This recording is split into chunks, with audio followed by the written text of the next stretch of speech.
Salut à tous, je suis heureux de vous retrouver aujourd'hui pour une nouvelle question du lundi. Aujourd'hui, on va parler photographie et peinture.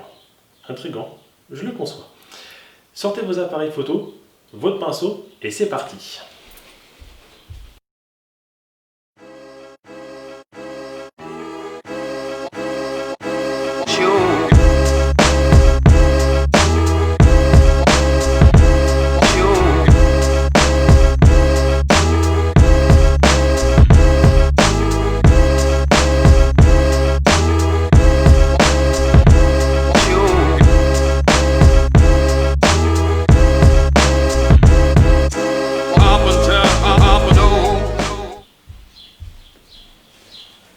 Avant de commencer, un peu d'histoire, celle de la photographie. Les premières traces de photographie, ça date pas d'hier, c'est plus ou moins du temps d'Aristote, avec le concept d'une petite boîte en noir avec un petit trou pour refléter une image. Sauf qu'après, il y a eu toute une démarche comment fixer une image. Donc après, ça a été fait avec des études et tout ça. J'en parlerai peut-être dans un autre épisode. Mais après, les premières vraies photos, ça date de Niepce. Donc vous avez peut-être déjà entendu parler. Et c'est lui qui a commencé à mettre vraiment une image sur un support fixe et durable. C'est les années 1830, à quelque chose près.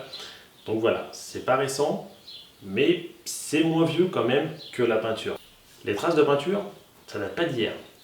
Les premières qu'on a retrouvées, ce serait apparemment dans une grotte en Espagne, elles auraient environ 40 000 ans.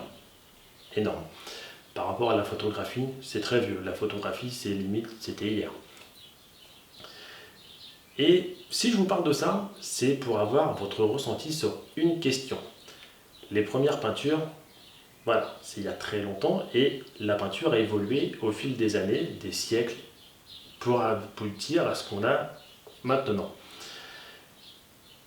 Si je vous sors des grands tableaux, Léonard de Vinci, Van Gogh, Rembrandt, Eugène Delacroix ou même Michel-Ange, forcément, dans votre vie, vous avez déjà vu une peinture de ces artistes. Si je vous montre une peinture, vous serez capable à peu près de me sortir le nom du peintre. En photographie, il y a des photos qui sont mondialement connues. La jeune fille afghane, la victoire de Mohamed Ali sur un combat de boxe, ou le discours de Martin Luther King. Ces photos ont fait le tour du monde, mais seriez-vous capable de me sortir le nom du photographe qui a pris ce cliché? Ah, pas gagné, hein. J'en suis incapable. À part peut-être certaines photos de douaneaux qu'on a tous vues à l'école, mais sinon, toutes ces grandes photos qu'on a vues, qu'on peut voir partout, on est incapable de sortir le nom du photographe. Et j'aimerais savoir, selon vous, pourquoi on peut ressortir le nom de l'artiste, du peintre, sur des grands tableaux, mais pas le nom du photographe. Est-ce que c'est une histoire d'âge?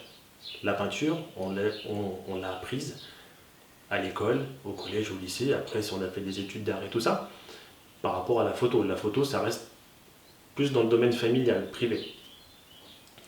Est-ce que les tableaux, voilà, ils ont fait le tour du monde, ils sont là depuis plus longtemps que la photographie. Donc, est-ce que c'est un critère qui fait qu'on peut se souvenir du peintre plus que de la photo, enfin que du photographe? Toutes ces questions m'interpellent et j'aimerais avoir votre ressenti là-dessus. Une photo, pourtant, c'est plus récent par rapport à la peinture. Les photos que je vous fais défiler, elles ont quoi? 5, 10, 15, 20 ans, 30 ans? Mais par rapport à la Joconde, par exemple, c'est ridicule. Donc voilà, selon vous, pourquoi on peut avoir le nom du peintre avec sa peinture et pas le nom du photographe avec sa photo? Surtout que sur certaines photos, il y a des histoires par rapport aux photographes qui méritent vraiment qu'on parle d'elles. Ça fera peut-être d'ailleurs l'objet de vidéos là-dessus, parce qu'il y a plein de trucs à raconter sur les photos. Les photos, ce n'est pas juste le fait d'appuyer sur un bouton et c'est fini. Certaines photos racontent des choses. Mais voilà, ce n'est pas le sujet d'aujourd'hui. Aujourd'hui, j'aimerais vraiment savoir votre ressenti, pourquoi on peut ressortir le nom du peintre, mais pas le nom du photographe, sur des clichés, des peintures qui sont mondialement connues. Voilà, mettez-moi tout ça en commentaire, en m'expliquant votre ressenti là-dessus, comme ça moi je vous réponds, comme d'habitude. Sur ce, moi je vous souhaite une bonne soirée, une bonne semaine, portez-vous bien et à lundi prochain. Salut!